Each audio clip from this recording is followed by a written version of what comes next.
ఏడైనా ఖాళీలను ఎందుకు భర్తీ చేయలే? అంటే ఉద్యమము తెలంగాణ రాష్ట్ర సాధన యొక్క ఆత్మనే చంపేసింది. ఏ ఒక్క ప్రాజెక్టు పూర్తి చేయాలి? 1,86,000 కోట్ల రూపాయలు సాగునీటి ప్రాజెక్టుల కాంట్రాక్టర్లకు చెల్లించిండ్రు. 1000 కోట్లతో పూర్తి కావాల్సిన కల్వకుర్తి పూర్తి కాలే, 2000 కోట్లతో పూర్తి కావాల్సిన ఎస్ఎల్బిసి టన్నెల్ పూర్తి కాలే 10 సంవత్సరాల.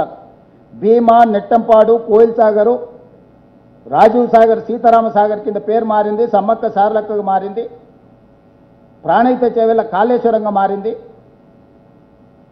ఏ ప్రాజెక్టు కూడా పూర్తి చేయలే. 1,86,000 కోట్ల రూపాయలు ఎక్కడికి వెళ్ళినాయి? 27,000 కోట్ల రూపాయలు పాలమూరు రంగారెడ్డి ఎత్తిపోతల ఖర్చు పెట్టి 1 ఎకరాకు కూడా నీళ్ళు ఇవ్వలేదు. ఏ రంగమైనా తీసుకోండి, వ్యవసాయ రంగం తీసుకుంటారా, విద్యారంగం తీసుకుంటారా, వైద్య రంగం తీసుకుంటారా? ఉస్మానియా హాస్పిటల్ 100 సంవత్సరాలు పూర్తి చేసుకున్నది, శిథిలావస్థకు చేరుతున్నది. అది హెరిటేజ్ బిల్డింగ్. ఉస్మానియా హాస్పిటల్ని కొత్త దగ్గర నిర్మించండి, కనీసం ఒక ఉస్మానియా హాస్పిటల్ని కూడా నిర్మించే ప్రయత్నం చేయలేదు. మొదలుపెట్టిన సనత్ నగర్ కిమ్స్ కావచ్చు, అల్వాల్ కిమ్స్ కావచ్చు, ఎల్బీ నగర్ కిమ్స్ కావచ్చు, లేకపోతే వరంగల్లో మొదలుపెట్టిన హాస్పిటల్ కావచ్చు, ఏది పూర్తి చేయకుండా అర్ధాంతరంగా వదిలేసిపోయారు. హైదరాబాద్లో నిర్మించదలుచుకున్న ఆరామ్ గారు కావచ్చు, హైటెక్ సిటీ దగ్గర కట్టిన పీజీఆర్ ఫ్లైఓవర్ కావచ్చు, సిటీలో కూడా ఏవైనా ప్రాజెక్టులు మొదలుపెట్టినాయి, పూర్తయినాయా? ఒక్క ఉద్యోగం రాని, పైసా ప్రయోజనం లేని కమాండ్ కంట్రోల్ రూము, సచివాలయము, ప్రగతి భవన్ ఇవి పూర్తయినాయి. వేగంగా 6 నెలల నుంచి 9 నెలలు, 2 సంవత్సరాలు తిరిగే లోపల ఇవన్నీ పూర్తయినాయి. ఇవన్నీ ఎవరి ప్రయోజనం కోసము? ఎవరి మీద నిఘా పెట్టడానికి? ఎవరి వాస్తు దశ దిశ అంటారు. ఆయన దశనే చక్కా లేకపోతే దిశ మారుస్తే ఏమొస్తుంది? ఆయన కొడుకు జీవితంలో ఆ రేఖనే లేదు.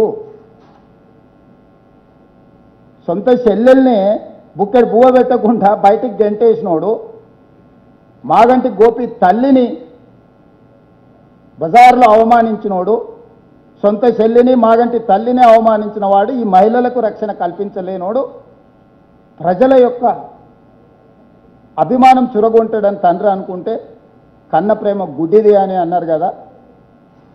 ధృతరాష్ట్రుడు ఎట్లయితే కళ్ళకు గంతలు కట్టుకొని ఆయన పిల్లల యొక్క దుర్మార్గాలను భరించిండో, ఈరోజు ఆ పరిస్థితి తెలంగాణలో దాపురించింది.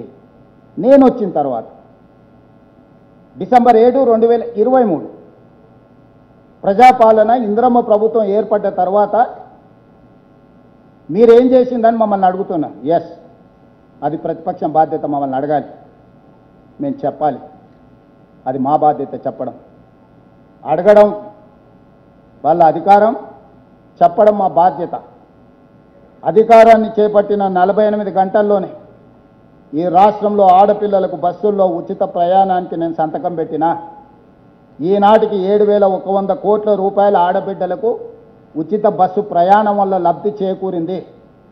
నష్టాలలో ఉన్న ఆర్టీసీ రోజు లాభాల బాటలో నడిపిస్తున్న నేను.